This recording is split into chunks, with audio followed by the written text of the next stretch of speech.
Hey guys, Huzzy here bringing you another video. Now, welcome back to Challenge Spectates Korea Edition. So yes, we're still on Korea because you guys have been enjoying these episodes. And if you are, please do throw a like on them to let me know to continue this for now. Some people have already asked, I don't know if I've already answered it, but like, am I going to do China replays, especially with Worlds going to China? Again, unfortunately, cannot get Chinese replays. There is a rumor that a lot of the pros may play still on Korea, even though they might be in China. So we'll see what happens in like a few weeks when World starts to begin. But yeah, today we are watching Jayce for the main reason, or two actually. One, I love Jayce. Again, last year we peaked at Masters. I used Jayce a lot. You guys, a lot of you actually were annoyed how much I was playing Jayce because we're a variety channel here. We play a lot of champions and I was playing a lot of Jayce. So it actually got to the point that a lot of people won't stop playing Jayce, but he did help me get to Master, so I'll be happy about that. Meanwhile, Invade actually happening. Seems Red Team might have the slight advantage right now. But the second reason I wanted to do Jayce is I don't know how good of a spot he is right now. So I wanted to watch a really good Jayce and see how well they do. Now again, this is Korea level 1, not the usual Invade of if an Invade doesn't work straight away, a lot of people just leave. Nope, they're still going all in.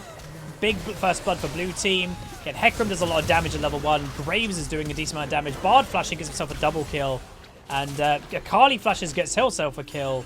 And that'll probably be that for now, with also Set probably going to go down. Meanwhile, in top lane, Jayce versus Gangplank. So two of my boys, you know, Jayce and Gangplank. I wish both were in a very strong place. I don't think Gangplank is too bad, by the way, but he's just not the playstyle that I love. So there's two main types of Gangplanks, I think. You know, generally in late game, they're all the same. But you either go passive Gangplank in lane, that you focus on getting as many Silver Serpents, you focus on farm, and you kind of passively get yourself to mid-late game. And maybe you know, exploit someone's mistake, the enemy top laner's mistake, and you may get a kill if they do a mistake. But you're not the person that's aggressive. The other type of Gangplank is aggressive Gangplank. Uses a lot of their mana for queuing the opponent, has decent damage with that, but then you're not getting much Silver Serpents. I play the more passive Gangplank, and I know I do, and I think that playstyle, since Kleptomancy got removed, has been massively hurt. Massively. And that's why like I stopped kind of playing Gangplank. I can play the aggressive way, but I'm not as good. Maybe because I haven't practiced it as much. But, yeah. Anyway, Graves is invading the Hecarim. Worth knowing the main reason, most likely why. Well, both junglers, really. Neither have Flash. So Graves is running the Ignite. Hecarim's running Ghost. So if they get engaged on, they're both pretty committed to the fight. And as you can just see there, Hecarim did pick himself up the kill. Graves doing a pretty bad invade, to be honest, what turned out to be. And you can see Jayce making use of the range advantage. You know, just going back and forth, try to not get in auto-attack range, which obviously is the main point. It just murders the Gangplank.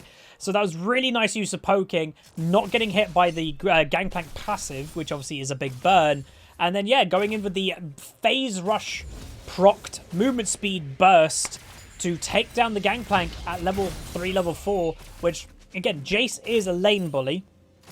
The reason why I think he's actually been suffering a little bit of late is because the player base, and meanwhile, lovely knock into the Hecarim. Hecarim's going to also make the Gangplank go away. See the Jayce, by the way, not going all in, even takes care of the barrel, and then the Jayce will get the kill. Looks like Hecarim did actually give that one over to Jayce, and still, Jayce is not pushing the wave. If you quickly count, there's most likely, yeah, there is more red minions than blue, so this is actually going to push this way.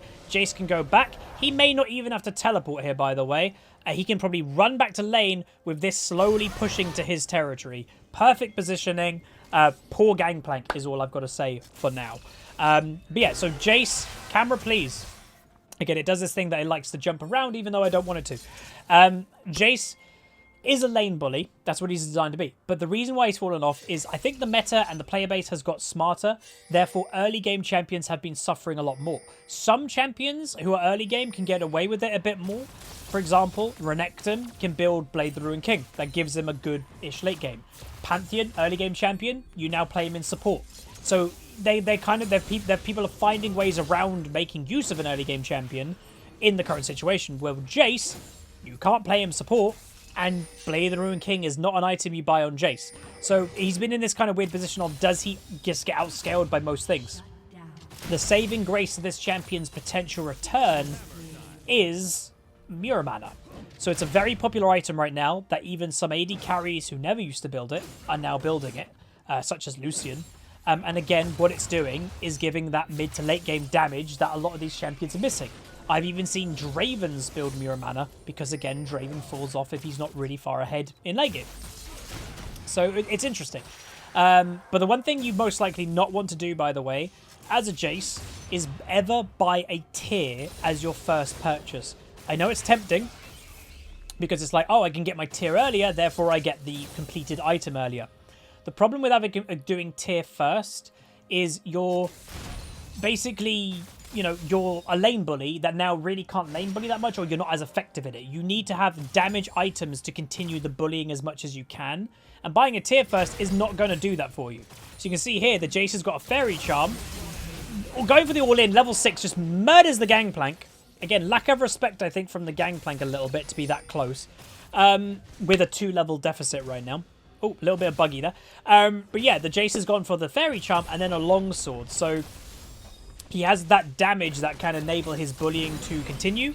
Not just a tier that will just, yeah, he can do a bit more poke. But the Longsword is giving more damage, more pressure on the Gangplank, who is now near enough half in farm, is now half in farm, is now 3 levels down on the Jayce. This is a dominant performance, and this is how you play Jayce, you know? This is really good to see. So I don't actually know what item build he's gone. So he's going, ooh, oh, he's not going Mirror Mana. Interesting. I predict he's not going Mirror Mana because he sold the Fairy Charm. He is going, like, crazy early game Jayce. So if you think you can lane bully enough and absolutely annihilate your opponent, you don't need Mirror Mana. It does slow down, obviously, your early game. If you just go pure lethality early, so Yumu's, Drakthar, Edge of Night, your burst is insane in the early game, and this Jayce may have the confidence of, I'm just going to be so fed from this Gangplank, I don't need the scaling. The game will end before it matters. So that's what he's banking on, which is really interesting. You know, it's a risk, because obviously his late game will be hurt by not going Mirror Mana, but it's helping his lane phase. So Gangplank 30 farm. And again, this is kind of why I've also fallen off Gangplank a bit. He doesn't really win lane in a lot of situations, and if it goes bad for Gangplank, his recovery tools are very bad. Potential mispositioning there. I'm surprised Jayce didn't actually go all in on that. When Gangplank moved left, he was moving away from safety.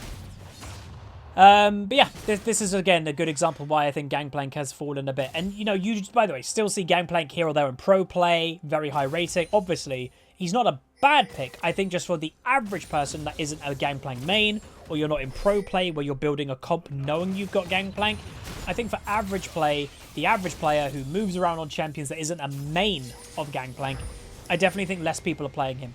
Teleport coming in by Jayce, going to bot lane, we'll follow him down, straight on the Ezreal, gets that kill. And then there's a Set who the Jayce has a 3-level advantage on right now.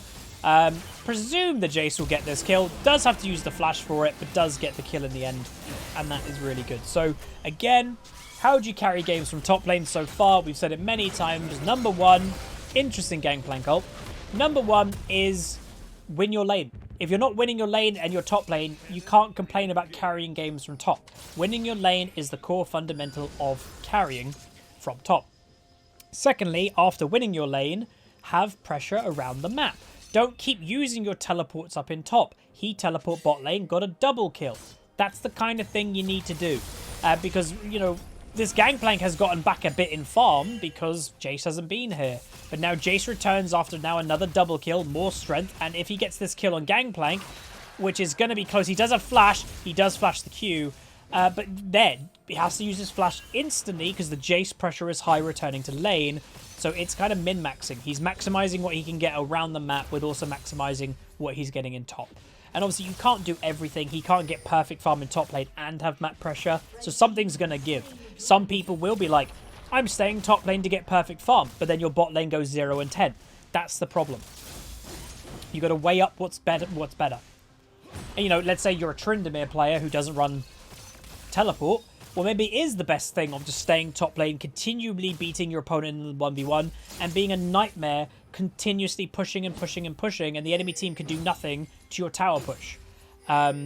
So it depends what champion you're playing. But Jayce is the type of champion that he does have team utility in him. He's got his E in cannon form that speeds everybody up. So he does have good team utility too. So the game itself, they just got to kill down bot lane on Senna with Ezreal being left alone. He's now 0-5 is the Ezreal. Hasn't got his tier yet. And by the way, that is on purpose because he's so weak.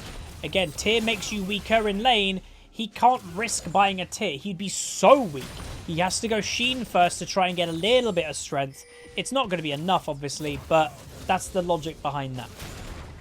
But yeah, champions. You can see, by the way, another Twisted Fate, another Akali. These are champions that on Korea, well, Akali is valued everywhere again. But like Twisted Fate especially, I think, is a very big Korea pick.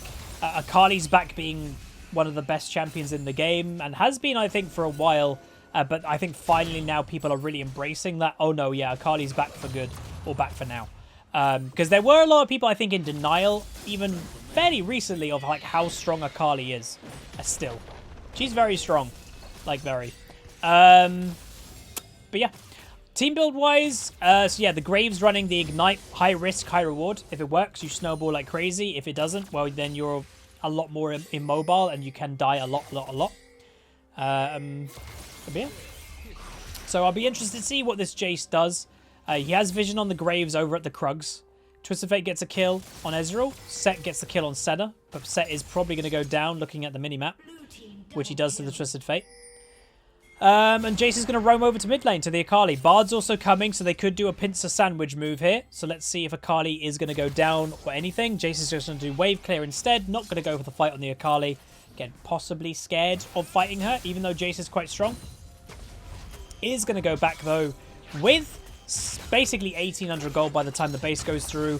I'd imagine it's going to be another Dirk for his next lethality item. There you go.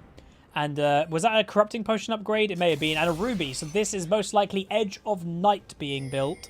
Very strong item in essence. Gangplank, by the way, teleporting bot lane. And Akali teleporting bot lane. Double teleport going down there. Seems it's going to be a big old fight. But Twisted Fate is most likely going to die. And that actually might be it. If the enemy team only get one kill, Twisted Fate, Gangplank does get it. He does need that. That's not worth 2 teleports. Akali didn't even get an assist. So that was a bit overkill by the enemy team. Jayce returning to top lane, though, completely uncontested because he knows Gangplank just teleported bot lane. So this tower will fall, which will be the first tower in the game. Enemy team moving to the mid lane.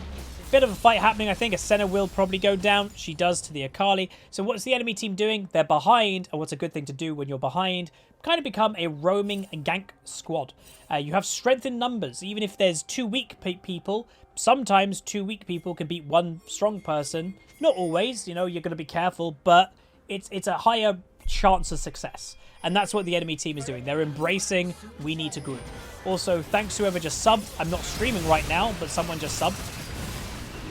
Big fight breaking out. Jayce gets bursted. Isn't going to go down, though. Akali does chase, does kill him in the end. Because Akali, and that will be the end of that fight. Jayce dies for his first time. Unfortunate for him. And don't know if he'll be able to buy anything. Doesn't look to be. And when he comes up, by the way, we will look through his runes. Because I'm sure there'll be some people who will be wanting to see what he's running. Other than, obviously, knowing Phase Rush. It's Phase Rush Inspiration, by the way. So he's coming up in about 5-6. Any weird item builds happening in this game? So Gangplank rushes Ninja Tabby. Is going to go for that Triforce first, obviously. But anyway, yeah, Edge of Night now complete for Jayce. Big item. So, Phase Rush, Mana Flow Band, Absolute Focus, Scorch. So it's all about Pokey Burst, especially for that lane bullying. Inspiration, Magical Footwear. So he doesn't have to buy Tier 1 boots. He can save the gold to go on more like long sword items. Biscuit Delivery, Sustain to do the bullying. And then Adaptive Damage, and Armor. This is most likely the standard good damage onto the Ezreal there. With then the Senna ult that does not land because Ezreal used E. Hecarim, though, is on his way, and Ezreal will go down. My Little Pony just walks straight through the enemy team. Probably not going to get away. Gangplank probably picks up that shutdown. And yeah, Gangplank has gotten, I think, 2 shutdowns this game. I think the one he got in bot lane was 1-2. Unfortunate death, though, for the Hecarim because Infernal Dragon is up. So blue team will have to do their best to apply pressure to not allow Graves to go do that cheekily. Akali engaging Siege. Oh, that's maybe a mistake. Bad portal use from Set. Is going to take a bunch of damage. Isn't going to go down yet, though. He is going to go down in a second to the Jayce. There's the last auto attack. Graves also in the area. Does get bursted by the Jayce, who is now 6-1. And that will be the end of that little fight. Twisted Fate, I think, picked himself up another kill in mid lane. Maybe on the Akali. And Dragon should be the focus of blue team. Gangplank's going to do his best to wave clear, but the barrels are just being denied all the time. Senna with a lovely W. Ezreal going to go down. And now is 0-8. Snowballing, everybody. It does exist. It happens all the time nowadays. And it's very hard to recover. Very hard to recover. Like, do you guys think there should be a more or a bigger catch-up mechanic than there currently is in League of Legends? I don't know. Like, it's a weird thing. Partially, you should get punished for playing worse and making mistakes, but it also, as a gaming experience, it feels terrible if you all say, this Ezreal this game. What can I do? I'm so weak. How do you get any strength? I go farm, I get ganked by a Hecarim. It's awkward. Jayce going to go back. Is he going to go for a third lethality, or is he going to go for, like, third lethality item? Ooh. He's going for the Mega Burst build. Okay. Fun to see. So at this point, you could go 2 lethality items, then go into a Black Cleaver. Not terrible build. Pretty good, actually. But he's going for more for Burst. And Burst, obviously, lethality is nice for that. Jayce making his way up. The Graves is invisibility. The Bard is nearby. Remember, no flash on this guy. So pretty easy to run down. Hecarim ults pretty early just to get this pick. Does stop him. A nice ultimate by Bard. Engage is happening. W by Senna lands nicely.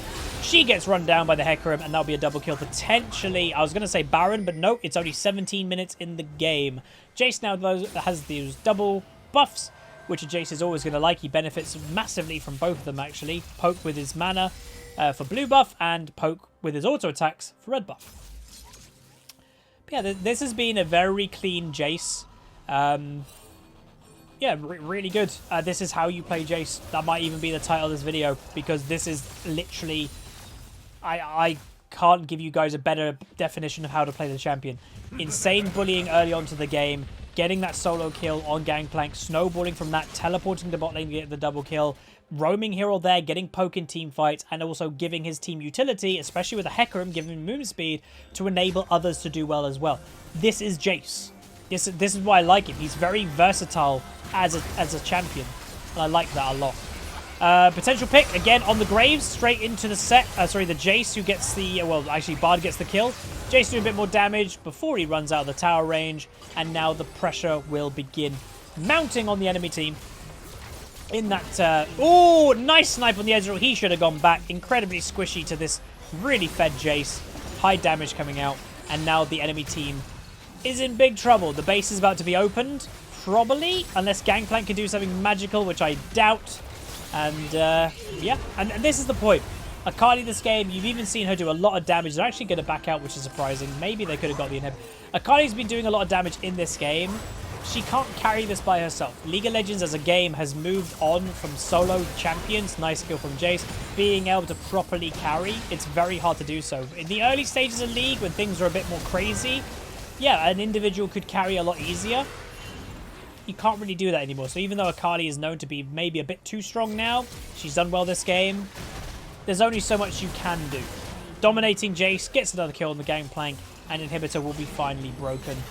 And now I expect they're probably going to back out. Or they're still after a bit of damage on the tower. Ezreal may go a bit too close. Senna taking tower damage on that tier 3 Nexus tower. Is it a tier 3? Or would it be tier... No, that's a tier 4 technically, I guess. Oh, lovely bat away from the Jayce to actually get rid of the W. I think that actually saved Senna's life. Really nice to see. Good team play. And they should definitely focus on leaving completely. Go back and buy it. Reset. Set is a... Oh, Set dies to the Jayce. The reason why Set was running forward is because Akali was teleporting behind. Ezreal takes a weird Bard portal, puts him in risk. Hecarim's just doing a bit of damage. Can't really do much more than that. Graves goes in. Not sure Hecarim's dead here. Okay, he is. Gangplank made it. Jayce teleports, by the way. Is going to get 1 kill. Is going to die, I would imagine. Is going to die. Again, Akali damage. He practically got 1 shot. Twisted Fate, by the way, not really involved in this last fight. Just Twisted Fate things. Again, they are known to split push. As we all know. They are kind of designed for it, obviously. Jayce does go back, though, by the way. And what does he get? He gets his Drakthar and another lethality. He's buying every lethality item. Oh, my God. Literally. That's crazy. So he'll be buying Umbral Glaive as well. So he's getting all 4 lethality items. That might be a bit overkill, to be honest. He gets Merc Treads. Probably a good idea to get Merc Treads because the Akali and the Akali. That's it. Because to be fair, she's not doing bad. Gold-wise, she's got 9.5. Even-ish with the Twisted Fate. And to be fair, that's really good going considering this has been pretty much a one-sided game. Other than that, Jayce 11.3 thousand, Gangplank on 8,000. That probably is the biggest difference in the game. Yes, it is. Other than that, it's AD carries. So, yeah, Jayce having a great game. You can also see he's not just stuck in top lane. He's moving around the map. I think that's him pinging the tier 2 in bot lane. He wants to make plays. He wants to be like, hey, guys, let's go do this now. After maybe the dragon, his team will meet him. Most likely. But yeah, 12-8 so far. 160 farm. You know, still more farm than Gangplank. So he's still doing well in that front. Yeah, really good to see. This has definitely put me in the mood to play Jayce, if I'm honest. So I will say, expect a Jayce video in the next couple of days, I would say. They might, I don't know, what's the enemy team going to do? What blue team going to do? They probably have the strength just to barrel mid lane if they wanted to, but it's obviously riskier doing that. They're just going to like go top lane, get the tier 2, use the super minion pressure in mid to then get tier 2 tower, and then probably break into the base up top lane as well. It's probably what they're going to do, yeah. Because again, you've got decent poke. Twisted Fate does a bit of poke with his Q, his wild Qs. Jayce obviously does poke. Senna has long attack range, but no, Ezreal getting one shot. 0-10 Ezreal. Really nice pick. And what Jayce is going to do, he's going to be that annoying person that goes mid lane to increase the speed of the super minions going to the base. So the enemy team has to make the decision. Do we stop the tier 2 siege up here? Up there? Or do we go stop this? Because this now is going into the base faster. And most likely what you're going to see is these people completely back away when these super minions start going to their base. And if they don't back away, they're going to get caught. Set does an ultimate to save the Gangplank. More poke coming down. And as you can see, they now have to back off completely. And they do get the tier 2. And now with the increased pressure of the super minions in their base or happening right there, they have actually access to the opened more. And they do open it, the base tower up top lane. Not sure they can get this inhib, or they might have to be patient. Wait for the super minions to get onto these towers, and then someone on the enemy team has to go deal with that. Graves potentially out of position there. Is out of position, gets caught, does die. Again to the Jayce. Enemy team, again now, these super minions are in the base, so they have to back off, with also the Graves getting picked. Another inhibitor, and this is most likely the end of the game. Senna going for a bit of damage. Twisted Fate coming through. Ezreal going to die again. Twisted Fate gets the kill. Jayce going to go in, does his damage, gets himself one kill with the Hecarim also, and that will be the game. So a 15-10 performance in a challenger game. This player, I think, is in the top 10 challenger players on Korea. You know, and a 0-11 Ezreal in a challenger game. And I love doing these. Sorry if I'm saying again too much. I kind of noticed it just now. I like showing someone in Challenger in Korea, which is known as the best server, can go 0-11. They're not inting. It's just snowball. It's so hard to recover. And he just didn't. He couldn't recover. So if in your game, you're in gold, platinum, silver, bronze, iron, diamond, if you have a 0-11, it doesn't mean that they're inting. It can happen in Korea Challenger. But that's going to be it. If you guys did enjoy, throw a like on it, throw a comment, throw a subscribe. See you guys next time. Peace.